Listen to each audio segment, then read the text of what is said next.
ගොඩක් ආදරෙන් ඔයාලා අපේ channel එකට පිළිගන්නවා. අද කියලා දෙන්නේ රසම රස බිම්මල් ව්‍යංජනයක් හදාගන්න විදිය. ඔයාලා අපේ channel එකට අලුත් නම් subscribe කරලා එකතු වෙන්න. ඒ වගේම රසවත් අදහසත් අපිට කියන්න අමතක කරන්න එපා. එහෙනම් අපි බලමු වීඩියෝ එකට ගිහිල්ලා කොහොමද හදාගන්නේ කියලා. මේ බිම්මල් එක හදාගන්න මම අරන් තියෙන බිම්මල් ග්‍රෑම් 400ක්. ඊට පස්සේ බිම්මල් හොඳට මේ විදිය තීරු වෙන විදියට හීන් වෙන්න ඉරලා හොඳට පැහැෙන උණු වතුර එකක් දාලා මේ විදියට හොඳට වතුර අයින් කරලා මිරිකගෙන තමයි තියෙන්නේ. ඊට පස්සේ අමු මිරිස් කරල් 6ක් විතර අරගෙන මේ විදියට දිගටම දෙකට පළලා අරන් තියෙනවා. ඊට පස්සේ ගොරක තක්කාලි තරමක ලොකු ගෙඩියක් අරන් තියෙනවා. රතු ලුණු හීන් වෙන්න කපලා අරන් තියෙනවා. ඉඟුරු සුදු ලුණු අරන් තියෙනවා. සුදු ලුණු පොත්තත් එක්කම තමයි සුදු ලුණු පොඩි බිත් දෙකක් අරන් තියෙන්නේ. ඊට අමතරව සේර කෑල්ලක් මේ විදියට හොඳට තලලා අරන් තියෙනවා. අපිට මිටි කිරි ඕන වෙනවා. මම මිටි කිරි අරන් තියෙනවා. ඊට පස්සේ ඕන අමු 3-5 මම මේ 3-5 එක හදාගෙන තියෙන්නේ කොත්තමල්ලි සූදුරු මහදුරු කරාඹු නැටි කුරුඳු පොතු එනසල් එකතු කරලා පොඩ්ඩක් උළු හාල් දාලා තියනවා අය. ඒ ටික පොඩ්ඩක් රත් කරලා හොඳට කොටාගෙන තියෙනවා. ඊට පස්සේ කරපිංච ඉත්තක් ওই විදිහට අරන් තියෙනවා. ඊට අමතරව කහ කුඩු, අබ, ලුණු කුඩු, මිරිස් කුඩු, පොල් තෙල් ඔය ටික තමයි ඕන වෙන්නේ. මේ විදිහට භාජනයක් ලිපේ තියලා පොල් තෙල් පොඩ්ඩක් එකතු කරගමු.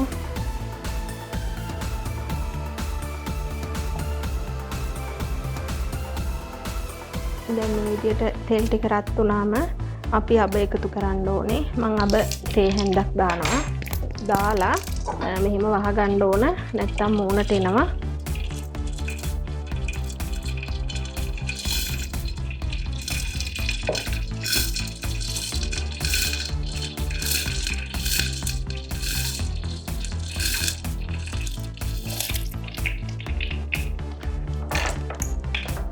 ඔය විදියට අබ ටික පිපිරිලා ඉවර වෙනකොට අපි මේ තලාගත්ත ඉඟුරු සුදු ලුණු ටික දානවා. ඒත් එක්කම සේර කෑල්ලක් එකතු කරනවා.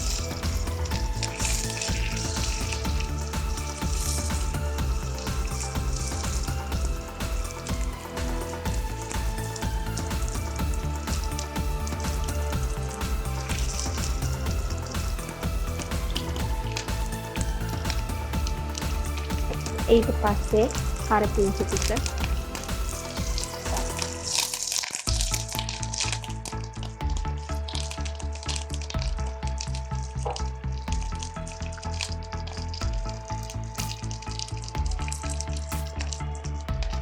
ලිපේ ගින්දර අඩු කරලා තමයි තියෙන්නේ. ඊට පස්සේ අපි දාගමු මේ කපාගත්ත අමු මිරිස් ටික, තක්කාලි ටික, ලුණු ටික.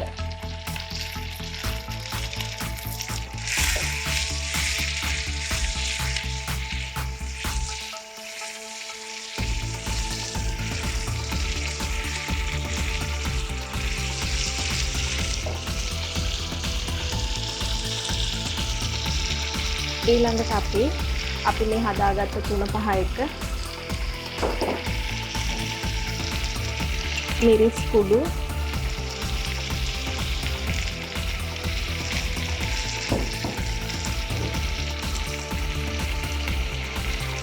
කහ කුඩු,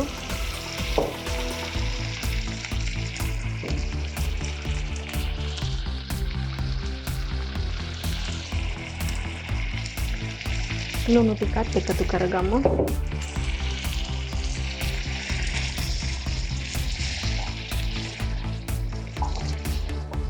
ඒකත් මේ විදිහට පොඩ්ඩක් කලවම් කරගෙන අපේ බිම්මල් එකත් එකතු කරගමු. බිම්මල් එකේ වතුර නැති වෙන්න හොඳටම මිරිකලා තමයි තියෙන්නේ.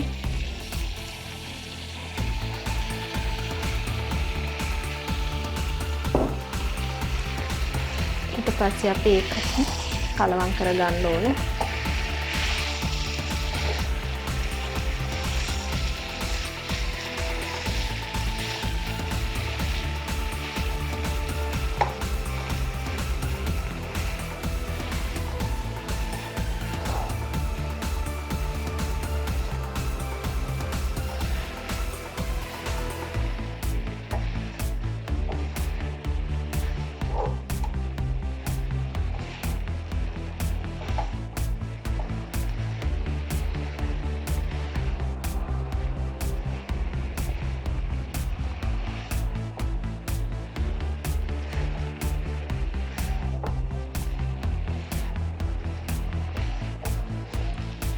මේ විදිහට හොඳට කලවම් කරගත්තට පස්සේ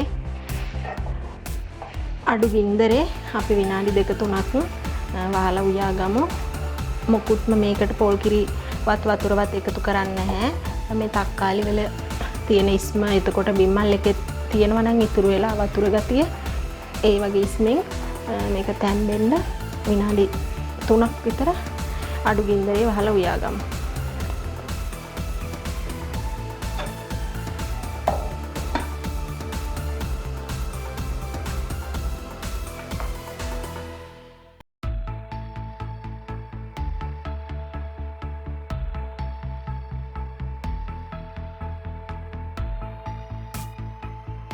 දැන් විනාඩි 3කට පස්සේ තමයි මේ ඇරලා බලන්නේ.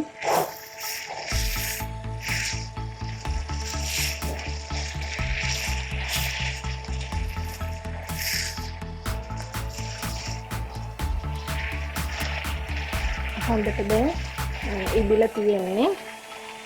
අපි මේ වෙලාවේදී අපි තියාගත්ත මිටි කිරි ටික එකතු කරන්න ඕනේ.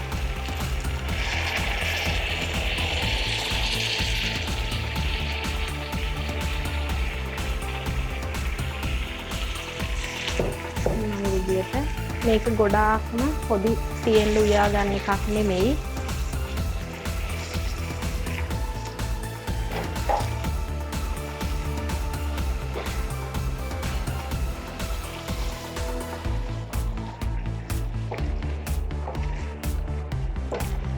ඔයාලට උම්බලකඩ එකතු කරගන්න පුළුවන් නම් ඒත් ගොඩක් රසයි.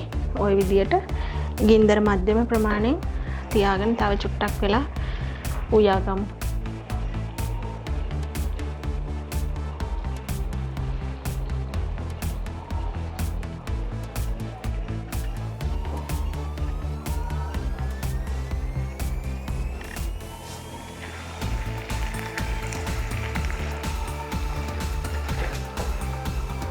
අපි දාගත්ත ලුණු ප්‍රමාණය ඇද්ද කියලා බලලා මදි නම් මේ වෙලාවේදී තව ලුණු ටිකක් එකතු කරගන්න පුළුවන්.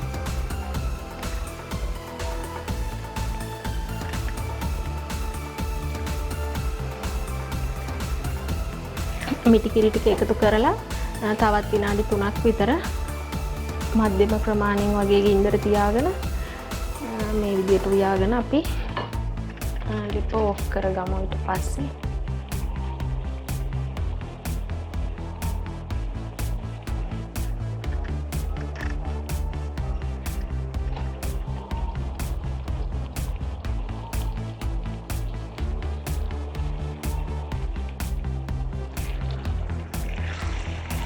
ඔන්න දැන් රසවත් බිම්මල් මාළුවක් අපි හදාගෙන ඉවරයි. ගොඩක් වෙලා යන්නෙත් නැහැ. ඒ වුණාට ගොඩක් රසවත් වෙජිටේරියන් කට්ටියටත් ගොඩක් ගුණයි ප්‍රෝටීන් බහුල ආහාරයක් බිම්මල් කියන්නේ. ඉතින් ඔන්න එහෙනම් මේ වගේම තවත් අලුත් වීඩියෝ එකකින් ආයෙ හමු වෙමු.